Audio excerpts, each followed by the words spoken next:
हिंदवी स्वराज्याचे सरसंस्थापक छत्रपती श्री शिवाजी महाराजांना मी मानाचा मुजरा करतो।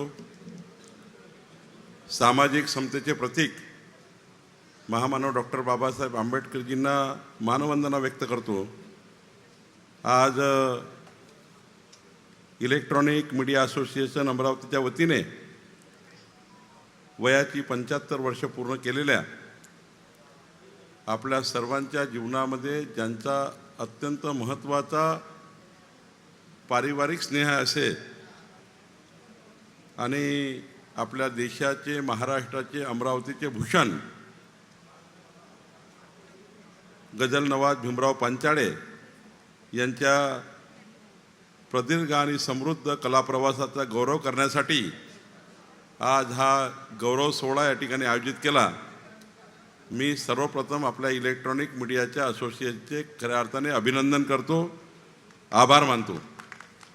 या कार्यक्रमाला प्रामुख्याने उपस्थित ज्यांचा आपण गौरव केला असे गजल नवाज भीमराव पांचाळे दादा, गीतावनी पांचाळेजी, भाग्यश्रीताई पांचाळेजी, खासदार बळवंतराव वानखेडेजी, आमदार सुलभाताई खोडकेजी, संजय खोडकेजी, आमदार राजेश वानखेडेजी, प्रवीण तायडेजी, आमदार केवलराम काळेजी, महापौर श्रीचंद तेजवानीजी, प्रवीण पोटे पाटीलजी, हेमंत काळमेघजी, नितीनजी, आपले या कार्यक्रमाचे अध्यक्ष माननीय राऊतजी, स्वप्नील उमपजी, सूरजजी दहाट, अनिरुद्ध ढबाले, अमोलजी देशमुख, यशपालजी वरटे, संजयजी शेंडे, सुरेंद्रजी आकोळे, अमरसिंग घटारे, छगनजी जाधव, शुभमजी बायस्कर, अनिकेतजी दहातोंडे, प्रीतीताई रेवणे, कीर्तिताई गवई, सुनीलजी खराटे, या ठिकाणी उपस्थित आपले जिल्हाधिकारी आशिष शेरकरजी, CP राकेश ओल्लाजी, आपल्या निवेदिताताई चौधरीजी, तुषार भारतीयजी, सचिनजी भेंडे, चेतनजी गावंडे, प्रशांतजी देशपांडे,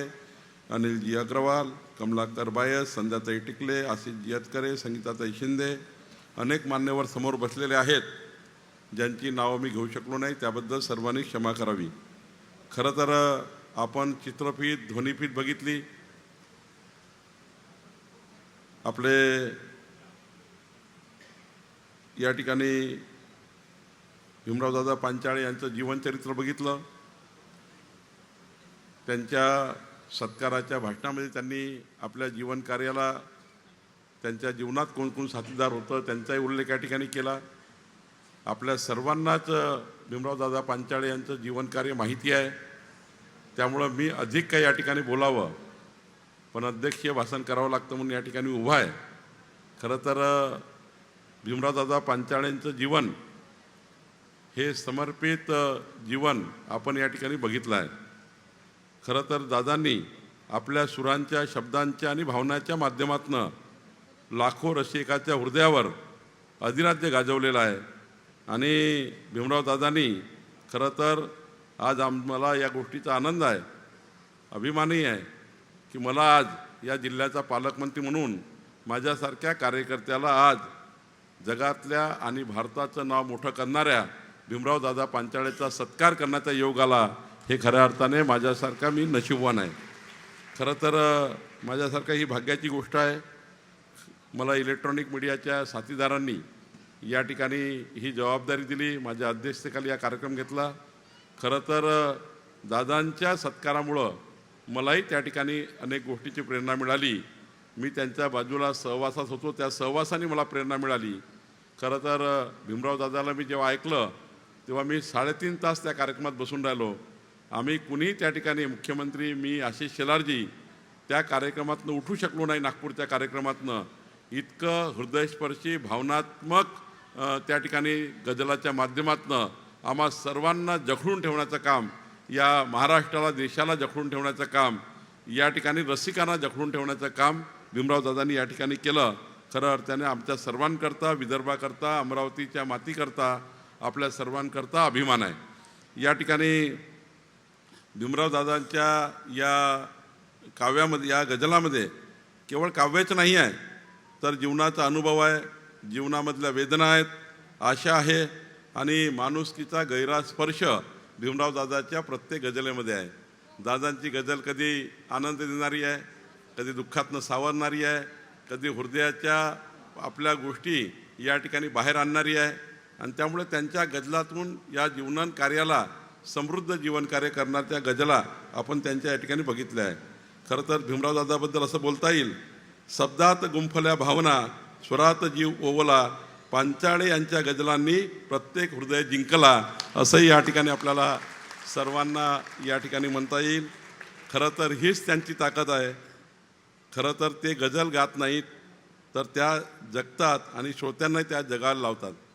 त्यांच्या गझला आपल्याला जगवतात, त्यांच्या गझला जगायला लावतात. अशाही गझला आपण बघितल्या आणि म्हणून महाराष्ट्राच्या सांस्कृतिक परंपरेमध्ये आणि त्यांनी मराठी गझलेला एक नवं स्थान मिळवून दिलेलं आहे. आपण बघितला चित्रफित, आज त्यांच्या जीवनकार्यामध्ये त्यांनी सांगितलं की 1973ला राज कपूरजींनी पहिला पुरस्कारापासून तर माननीय राज्याचे मुख्यमंत्री देवेंद्र फडणवीसजीपर्यंत अनेक पुरस्कार, महाराष्ट्राचे, देशाचे, विदेशामध्ये अनेक पुरस्कार त्यांना मिळाले आणि खऱ्या अर्थाने महाराष्ट्राला एक नवं स्थान मिळवून देण्याचं त्यांनी काम केलं. खरं तर आज तरुण पिढी गझलाकडे आकर्षित होत आहे. त्यामागे पांचाळेजी यांचं महत्त्वाचं योगदान आहे. तरुण पिढीला ऐकावाला लागणारी, त्यांनी ऐकणारी गझल. खरं तर गझलला फार तरुण पिढी डायव्हर्ट होत नाही, पण आता मला मागच्या कार्यक्रमात दिसलं की 50% हॉल आता तरुण पिढीने भरला आहे.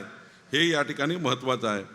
मी या ठिकाणी आपल्याला या कार्यक्रमाच्या माध्यमातून विदर्भाच्या या सुपुत्राचं, आपल्या सर्वांच्या, अमरावतीकर या ठिकाणी आहेत, आपण सर्व या ठिकाणी वर खाली बसलेले अनेक मान्यवर आपल्या आपल्या आपल्या क्षेत्रामध्ये, आपापल्या जीवनामध्ये आपण अनेक स्थान मिळवलेले अनेक मान्यवर या ठिकाणी बसलेले आहे. संपूर्ण अमरावतीचा संपूर्ण या ठिकाणी हृदय आणि आपला सर्वांचा या ठिकाणी उपस्थित असणे म्हणजेच भीमराव दादाबद्दलचं जे आकर्षण, प्रेम, त्यांच्याबद्दलचा जिव्हाळा, त्यांच्याबद्दलचं नातं आपल्या सर्वांच्या मनात आहे. आणि अमरावतीला संपूर्ण देशावर राज्य करण्याकरता ज्यांनी उंची मिळवून दिली त्या व्यक्तिमत्वाच्या सत्काराकरता आपण सर्वांनी आले. त्याबद्दल या कार्यक्रमाचा अध्यक्ष म्हणून मी सर्वांचे आभारही मानतो की आपण सर्व भीमराव दादाच्या सत्काराला या ठिकाणी आले.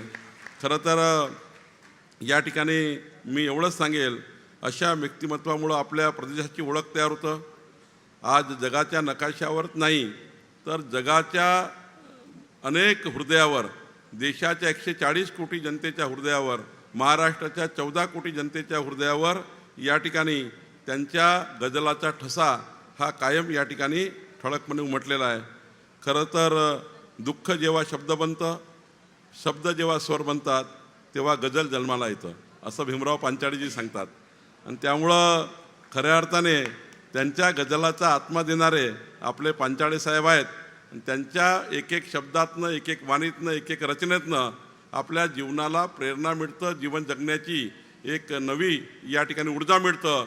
आणि म्हणून अशा व्यक्तिमत्वाचा सत्कार आपण या ठिकाणी करतो आहे. खरं तर त्यांच्या प्रत्येक गाण्यात आपलं आयुष्य दिसतं आहे. कधी कधी तर मी मागे बसलो होतो 3 तास त्यांच्या गाण्यात. त्यांच्या गझलात आपण आपलं आयुष्य बघू शकतो. इतकं सुंदर कथन ते करतात. आणि कधी हसू, कधी आसू, कधी आठवणाची चाहूल. आणि म्हणून पांचाळीच्या सुरात आपल्याला सापडतं आणि असं सापडतं की सगळं जग आपल्यासमोर उभं राहतं. इतकं सुंदर विवेचन त्यांच्या गझलातनं आपल्याला दिसतं. आणि म्हणून या ठिकाणी खरं तर महाराष्ट्रात राहणाऱ्या कुठल्याही संगीत रसिकाला आज मला या गोष्टीचा अभिमान आहे.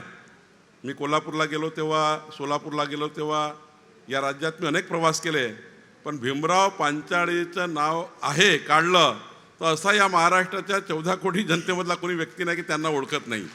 आणि त्यामुळं त्यांच्या यूट्यूबवर, त्यांच्या सोशल मीडियाच्या माध्यमातून त्यांनी केलेलं कार्य आज समाज माध्यमातून, इलेक्ट्रॉनिक मीडियाच्या माध्यमातून असेल किंवा सोशल मीडियाच्या माध्यमातून, डिजिटल मीडियाच्या माध्यमातून या ठिकाणी समाजाच्या शेवटच्या व्यक्तीपर्यंत पोहोचलेला आहे. आणि म्हणून खऱ्या अर्थाने त्यांनी या ठिकाणी मोठा आयाम या क्षेत्राला दिला आहे. खरं तर मी जास्त वेळ घेणार नाही, पण त्यांनी 75 वर्ष पूर्ण केली आहे.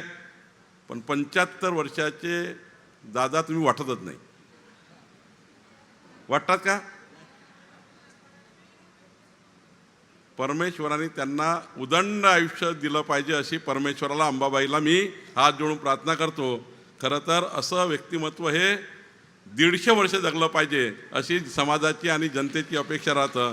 आणि म्हणून या ठिकाणी खऱ्या अर्थाने आपल्या सर्वांकरता आज त्यांना भावपूर्ण आपल्या हृदयाच्या शुभेच्छा देण्याचा हा दिवस आहे. खरं तर अमरावतीचे भैयाताप देशपांडे आणि अकोल्याचे एकनाथपंत कुलकर्णी यांच्याही जीवनाचा त्यांच्यावर ठसा आहे. एवढंच नाही, त्यांनी सांगितलं की आपले ज्येष्ठ कवी सुरेश भटांचा त्यांच्यावर जी प्रेरणा मिळाली आहे, त्यांना जे आशीर्वाद मिळाले आहे, त्यांच्यातनंच या ठिकाणी त्यांनी आपल्या जीवनाची या ठिकाणी सुरुवात केली आहे. आणि म्हणून आज सत्काराच्या निमित्त काय द्यावं? प्रेम देऊ शकतो आम्ही. तुम्ही इतकी उंची आहे पांचाळे दादाची की आम्ही त्यांना काय देऊ शकतो? आपण त्यांना प्रेम देऊ शकतो. आपण त्यांना त्यांच्या जीवनामध्ये त्यांनी अजून संपूर्ण जगावर अधिराज्य करावं अशी भावना या ठिकाणी व्यक्त करू शकतो. पण या ठिकाणी अमरावती जिल्ह्याचा पालकमंत्री म्हणून मी काही दिलं पाहिजे, अमरावती जिल्ह्याचा पालकमंत्री म्हणून मी काही भीमराव दादा तुम्हाला दिलं पाहिजे, तर मी हा प्रयत्न करतो की अमरावती येथे स्वर्गीय गझलकार सुरेश भट यांचं स्मारक बांधण्याचा निर्णय आपण करू. आणि याकरता लागणारी जागा, याकरता लागणारा निधी, संपूर्ण जागा आणि निधी सरकारकडनं देण्याची व्यवस्था या जिल्ह्याचा पालकमंत्री मी म्हणून करेल.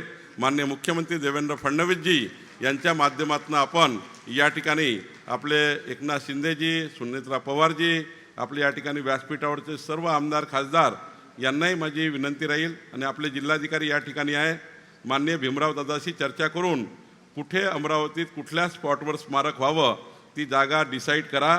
सरकारकडनं जेवढा पैसा लागेल त्या स्मारकाकरता आणू आणि राज्याच्या मुख्यमंत्री आणि दोन्ही उपमुख्यमंत्र्याला आणून भीमराव दादाचा पुन्हा एकदा सत्कार त्या ठिकाणी केल्याशिवाय राहणार नाही. खरं तर भीमराव दादाला काय द्यायचं, तर ह्याच ठिकाणी माझी भावना तयार झाली आणि म्हणून या ठिकाणी हा कार्यक्रम आपण केला. आणि दुसरं दादा, आम्ही विचार करतो आहे की या ठिकाणी आज कैलासवासी पंजाबराव देशमुख उपाख्य भाऊसाहेब देशमुख यांची 61वी पुण्यतिथी आहे. आणि म्हणून आजच्या दिवशी गझलकार निर्माण करण्यासाठी भीमराव दादा पांचाळेजी आपल्या आठवणी 1000 वर्ष जोपर्यंत सूर्यचंद्र तोपर्यंत राहाव्या म्हणून एक गुरुकुल तयार झालं पाहिजे, याची योजना आम्ही तयार करू. आणि या ठिकाणी तुम्ही एखादी जागा सुचवा, त्या ठिकाणी एक चांगलं गुरुकुल गझल गायनाकरता तयार करणे आणि त्याची पूर्ण जबाबदारी आपण स्वीकाराल अशी मागणी आपल्याकडनं आज मी करतो. एक अपेक्षा करतो, एक इच्छा माझी आहे ती पूर्ण या ठिकाणी या सर्व अमरावतीकरांची इच्छा होती की या ठिकाणी सुरेश भटांचं या ठिकाणी स्मारक व्हावं, ते आपण पूर्ण करतो आहे. आणि एक गुरुकुल या ठिकाणी निर्माण करण्याचा निर्णय आपण या ठिकाणी करू.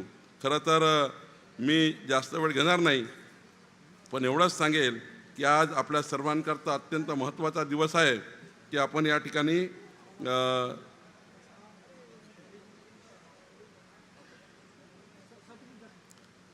काय झालं, मला जायचं आहे, तुम्हाला जायचं नाही. 10:15 माझं फ्लाईट आहे मुंबईचं.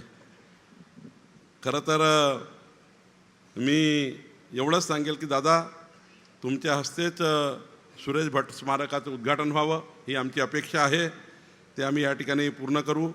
या ठिकाणी मी एवढंच सांगेल, आजची गझलाची मैफल सुरू होणार आहे. आहे ना, मैफल आहे ना, गझल आहे ना, आज लगेच आहे.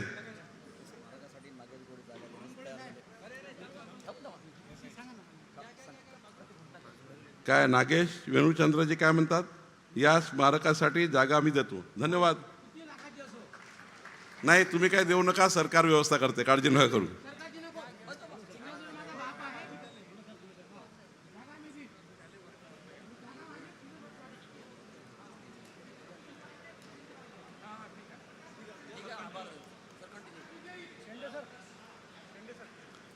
ठीक आहे, त्यांची भावना पूर्ण करू, त्यांची छोटीशी जागा घेऊन टाकू, चिंता नका करू. हां, चिंता करू नका, बरं घेतो, तुमची भावना पूर्ण करू. बरं, आजची गझल सुरू होण्यापूर्वी माझी एक विनंती आपल्याला आहे, सर्व श्रोत्यांना, सर्व अमरावतीकरांना, विदर्भातनं आलेल्या सर्व दादा पांचाळेजी यांच्यावर प्रेम करणाऱ्या आणि गझलाचे रसिक म्हणून या ठिकाणी तुम्ही बसले आहे, तेव्हा गझल सुरू होण्याआधी आणि गझल सुरू झाल्यावर मोबाईल उघडायचा, मोबाईल कोणी बघायचा, नाहीतर गझल ऐकाल आणि मोबाईल सुरू ठेवाल, काही मतलब नाही आहे. गझलाचा एक एक वाक्य, एक एक शब्द तुमच्या हृदयात, तुमच्या रक्तात मिसळला पाहिजे, असं भीमराव दादा पांचाळेचा गझल कार्यक्रम या ठिकाणी आहे. आणि त्यामुळं मोबाईल बाजूला ठेवा, डोळे मिटा, मन उघडा, कारण आज तुम्ही गाणी ऐकणार नाही, गझल ऐकणार नाही, तर तुम्ही भावना अनुभवणार आहे या गझलातनं. आणि म्हणून या ठिकाणी या गझलाच्या कार्यक्रमाच्या निमित्ताने आपण सर्व या ठिकाणी आपण सर्वांनी जी भावनाची एक सजीव नदीच्या सुराचा सुंदर पात्र असं भीमराव दादा पांचाळे यांचं या ठिकाणी दर्शन आपल्याला होणार आहे. आणि म्हणून मी आपल्या सर्वांना मनपूर्वक अभिनंदन करतो. दादा, तुमचं मोठं कर्ज आमच्या सर्वावर आहे, अमरावतीकरावर आहे. तुमच्या जीवनकार्याचा एक मोठा ठसा आमच्या सर्वावर आहे. आणि खऱ्या अर्थाने आम्ही तुमच्याकडनं ज्या प्रेरणा घेतो आहे, या प्रेरणेतनं आम्ही या ठिकाणी आपल्याकडनं काही शिकू. आपल्या गझलातला जो विचार आहे, तो विचार समाजाच्या शेवटच्या गरीब माणसाच्या कल्याणाचा आहे. आपल्या गझलाचा विचार महामानव डॉक्टर बाबासाहेब आंबेडकरजी यांच्या जीवनातील कार्य आपलं पुढं नेण्याचा आहे. आपला गझलाचा विचार हा गरीब माणसाच्या कल्याणाचा आहे. आपल्या गझलाचा विचार हा महाराष्ट्र निर्माणाचा आहे. आपल्या गझलाचा विचार हा विदर्भाला मजबूत करणारा आहे. आपल्या गझलाचा विचार समाजाला मजबूत करणारा आहे. आणि त्यामुळं आपल्या गझलातनं आम्ही प्रेरणा घेऊन समाजाच्या शेवटच्या व्यक्तीच्या कल्याणाकरता आमच्या जीवनकार्याचंही या ठिकाणी कुठं ना कुठं टाचणीभर तरी आम्ही आपला ठेवा, आपली प्रेरणा या ठिकाणी घेऊ, एवढंच आपल्याला सांगतो. पुन्हा एकदा इलेक्ट्रॉनिक मीडियाच्या सर्व असोसिएशनचे माननीय अध्यक्षजी, सर्व पदाधिकारी, तुमचं मनापासून आभार मानतो. तुम्ही आमचा कार्यक्रम चोरला यांनी सांगितलं, आणि संजय खोडकेचाही चोरी केली पालकमंत्र्याकडनंही.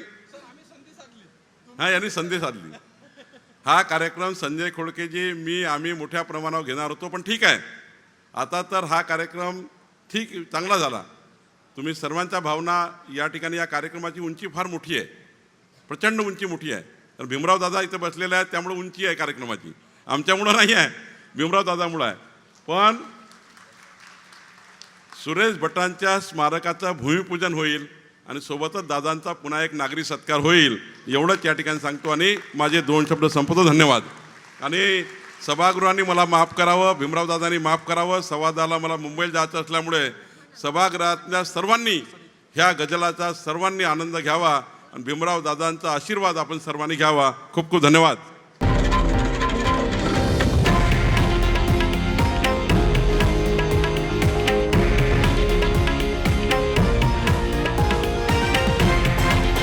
हे आहे देशातील नंबर 1 न्यूज नेटवर्क आणि आपण पाहत आहात TV9 मराठी, एकमेव.